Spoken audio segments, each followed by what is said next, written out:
ఇటీవల supreme court SC వర్గీకరణపై ఇచ్చిన తీర్పు రాజ్యాంగ విరుద్ధమని జాతీయ అధ్యక్షుడు చెన్నయ్య, ఎస్సీ ఎస్టీ కేంద్ర ఉద్యోగుల ఉభయ రాష్ట్రాల ప్రధాన కార్యదర్శి కోటేశ్వరరావు, వర్గీకరణ పోరాట వైస్ చైర్మన్ మల్లేష్ శ్రీధర్రావు అన్నారు. గురువారం ఎస్సీ వర్గీకరణకు వ్యతిరేకంగా చలో ఢిల్లీ కార్యక్రమంలో భాగంగా ఢిల్లీలోని జంతర్ మంతర్ వద్ద జరిగిన నిరసన కార్యక్రమంలో వారు మాట్లాడారు. ఈ సందర్భంగా వారు మాట్లాడుతూ కేంద్ర ప్రభుత్వం అన్నదమ్ముల వలె మాల మాదిగలు కలిసి ఉండడం చూసి ఓర్వలేక ఓటు బ్యాంకు రాజకీయాలకు పాల్పడుతూ ఎస్సీ వర్గీకరణ చేసే విధంగా ప్రయత్నం చేశారని, ఎస్సీ వర్గీకరణ 341 ఆర్టికల్ ప్రకారం విరుద్ధమని, కేవలం ఇది రాజ్యాంగ సవరణతోటి సాధ్యమవుతుందని తెలిపారు. త్వరలో 9 మంది జడ్జీలతో కూడిన ధర్మాసనంలో రివ్యూ పిటిషన్ వేస్తామని తెలిపారు. ఈ కార్యక్రమంలో ఉభయ రాష్ట్రాల అధ్యక్షులు, ప్రధాన కార్యదర్శులు, జిల్లా అధ్యక్షులు, మహిళా అధ్యక్షులు మాలల మహాధర్నా కార్యక్రమంలో పాల్గొని విజయవంతం చేశారు.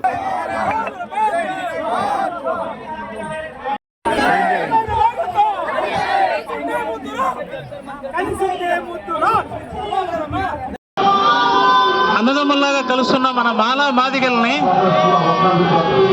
ఈ మనువాద పార్టీలు, ఈ మనువాద కులాలు మనం కలుసుంటే రాజ్యాధికారం మనం చేజిక్కించుకుంటామనే భయంతో చంద్రబాబు నాయుడు టైంలో నుంచి ఈ వర్గీకరణ దొడ్డిదారిన ఆర్డినెన్స్ తెచ్చారు.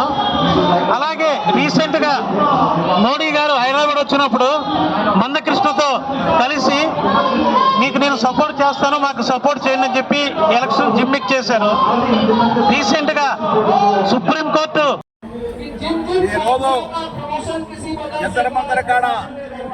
మహాధర్నా ప్రజా సంఘాల జేఏసీ చైర్మన్ జి చెన్నయ్యను ఏంటంటే ఈ సుప్రీంకోర్టు మాకు వ్యతిరేకంగా తీర్పు ఇచ్చినందుకు మేము బాధపడుతున్నాం, వ్యతిరేకిస్తున్నాం.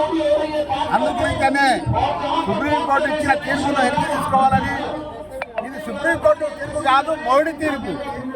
మోడీ గారు వెనుక ఎవరెవరు ఉన్నారంటే కిషన్ రెడ్డి గారు, అదేవిధంగా మన వెంకయ్య నాయుడు, నారా చంద్రబాబు నాయుడు ఉండి నడిపిస్తున్నారని మేము కోరుతున్నాం. ఏంటంటే అంత కుట్ర నడుస్తుంది.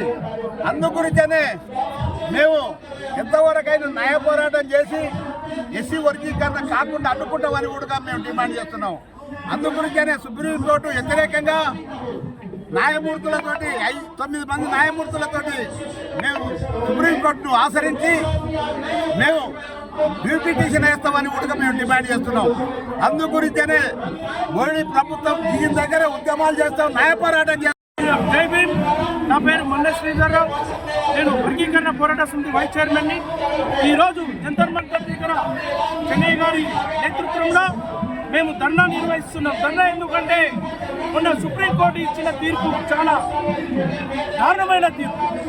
మరియు ఒక వర్గాన్ని కానీ, ఒక కులాన్ని కానీ ఎప్పుడైనా ఏ రాజకీయ జోక్యం ఉండద్దని తెలిసినా కానీ సుప్రీంకోర్టు ప్రధానమంత్రి మోడీ మాటలతో ఒక ఎస్సీ దళితులను విడదీసింది. దళితుల ఐక్యతకి కారణం కావాలని, కానీ మీరు దళితులను విడగొట్టి రానున్న రోజుల్లో మనల్ని కొట్లాడబెట్టి రానున్న రోజుల్లో రిజర్వేషన్ను లేకుండా చేస్తున్నారు. సోదరులారా, దళితులారా, అందరూ గుర్తించుకోవాలి. రానున్న రోజుల్లో మనం చాలా ప్రమాదంలో పడబోతున్నాం. మీరు గుర్తెరగండి. ఇప్పటికైనా కళ్ళు తెరవండి సోదరులారా.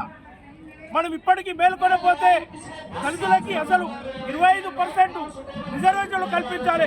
బాబాసాహెబ్ అంబేద్కర్ గారు 70 ఏళ్ల కింద కల్పించిన రిజర్వేషన్లే ఇప్పటికీ కొనసాగుతున్నాయి. అంటే అప్పుడు ఇచ్చిన 15% 9% మాదిగలు తీసుకుంటున్నారు, 6% మాలలు తీసుకుంటారు.